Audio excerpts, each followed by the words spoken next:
America के लिए Khamenei को मारना देखिए बिल्कुल आसान नहीं था, क्योंकि खामनेई जमीन के अंदर बनाए गए एक ऐसे बंकर में रहते थे जहां तक पहुंचने के में लिफ्ट को 5 मिनट से ज्यादा का वक्त लगता था।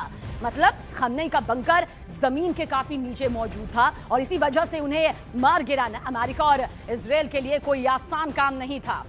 द न्यूयॉर्क टाइम्स के मुताबिक CIA के जासूसों ने कई महीने तक उनकी जासूसी की, पल पल की खबर रखी, ऐसी मॉनिटरिंग की जिसका अंदाजा भी नहीं लगाया जा सकता। और कई महीनों तक की इस जासूसी के बाद ये जानकारी हाथ लगी कि खामनेई तेहरान में 28 फरवरी को एक गुप्त बैठक में शामिल होंगे।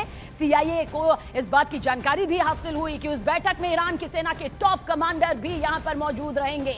इसके बाद इजरायली फाइटर जेट ने आसमान से 30 से ज्यादा मिसाइलें गिराई थी और फिर खामनेई की मौत को कंफर्म यहां पर किया गया था, जिसे बाद में इजरायली मीडिया के जरिए भी मान लिया गया था। वॉर ब्रेकिंग के जरिए आप तक पहुंचा दें, ईरान का US एयरबेस पर हमला सामने आया है। बहरीन में US एयरबेस पर हमला किया गया है, यानी कि US एयरबेस को निशाना अब भी ईरान के जरिए लगातार बनाया जा रहा है। जबकि ट्रंप के जरिए कहा गया है कि अमेरिकियों को नुकसान पहुंचा तो अंजाम ऐसा भुगतना होगा जो कभी भी ईरान ने भुगता नहीं होगा।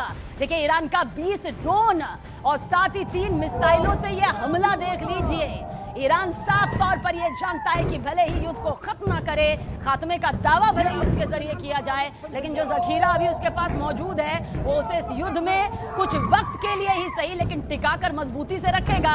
US एयरबेस की इमारत आप देख लीजिए कैसे ध्वस्त हो चुकी है। US एयरबेस के ईंधन टैंकों में वो भयंकर आग लगी जो कि युद्ध के मैदान से रोंगटे खड़े कर देने वाली तस्वीरों के तौर पर सामने आई।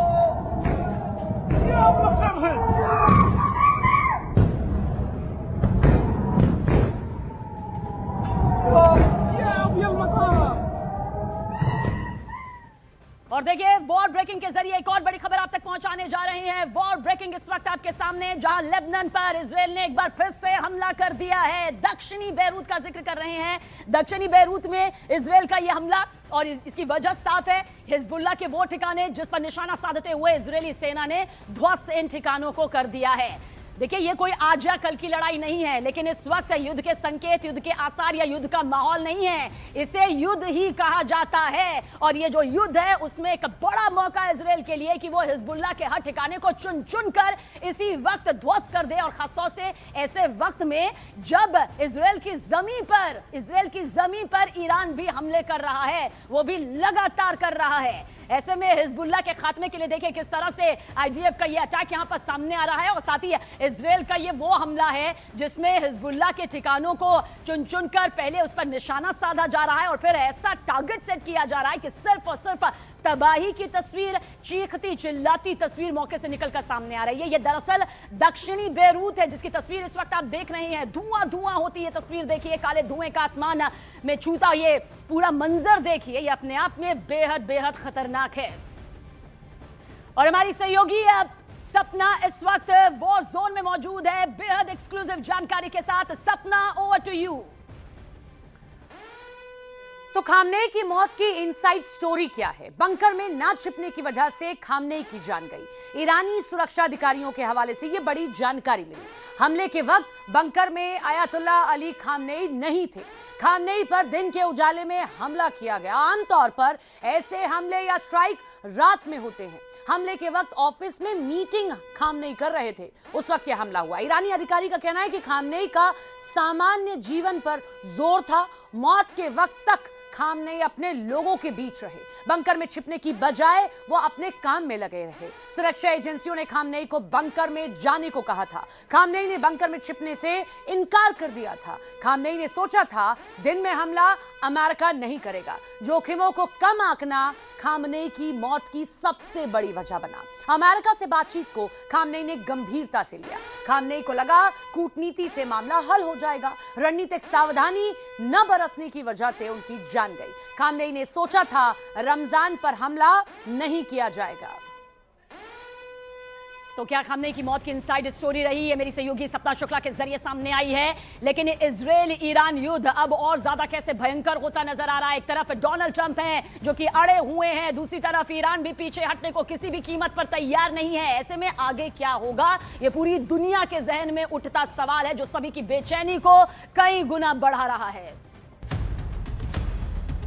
अमेरिका, इजराइल और ईरान के टकराव की वजह से खाड़ी की चमकदार नगरी दुबई अब युद्ध की तस्वीर में बदलती जा रही है। ईरान ने यूएई के खिलाफ करीब 165 बैलिस्टिक मिसाइल और 541 ड्रोन लॉन्च किए। हालांकि एयर डिफेंस सिस्टम ने इस हमले को नाकाम कर दिया, लेकिन मलबे की जद में दुबई इंटरनेशनल एयरपोर्ट, बुर्ज अल अरब होटल और पाम जुमेरा के पास नागरिक इलाके आ गए। इस हमले में 3 लोगों के मारे जाने का दावा किया गया, जबकि कई लोग घायल हो गए, जबकि सैकड़ों उड़ानें रद्द करनी पड़ी। दुबई जो दुनिया में कारोबार, पर्यटन और निवेश के लिए मशहूर है, वो मिसाइलों के मलबे से उठते धुएं से घिर गया। ये हमला अब सिर्फ किसी देश की सुरक्षा का नहीं, बल्कि रणनीतिक और आर्थिक स्थिरता पर सीधा प्रहार बन गया है। अमेरिका और इजराइल से ईरान का टकराव समुद्री मार्ग तक पहुंच गया। ईरान की मिसाइलों और ड्रोन की लहर ने स्ट्रेट ऑफ होर्मुज और ओमान के पतले तट को हिला दिया। एक ड्रोन ने दुगम बंदरगाह को निशाना बनाया। स्ट्रेट ऑफ होर्मुज दुनिया के तेल व्यापार का सबसे अहम रास्ता है। यहाँ से करीब 20% दुनिया का कच्चा तेल गुजरता है। दावा है कि इस हमले के बाद 70% से ज्यादा जहाजों का रास्ता रुक चुका है। ये हमला सिर्फ बंदरगाह तक सीमित नहीं रहा, तेल टैंकरों को भी निशाना बनाया गया, जिससे तेल आपूर्ति और वैश्विक अर्थव्यवस्था पर दबाव बढ़ने लगा। ईरान के ड्रोन ने जॉर्डन को भी टारगेट किया। जॉर्डन के रक्षा मंत्रालय के मुताबिक ईरान की तरफ से करीब 49 से 54 ड्रोन और बैलिस्टिक मिसाइलों ने मुआफाक, साल्टी एयरबेस और आसपास के इलाकों को निशाना बनाने की कोशिश की। जॉर्डन में अमेरिकी बेस को भी निशाना बनाया गया। ये वो बेस था जहां से अमेरिका और उसके सहयोगी देशों के विमान मिशन को लॉन्च करते हैं। खाड़ी देशों में ईरान के हमले और टकराव दिखाता है कि ईरान अब पूरे इलाके में अमेरिकी मिलिट्री पर दबाव डाल रहा है। यहाँ हुआ हमला सिर्फ जॉर्डन की सीमाओं पर नहीं, बल्कि अमेरिकी सैन्य ढांचे पर सीधा हमला माना जाता है।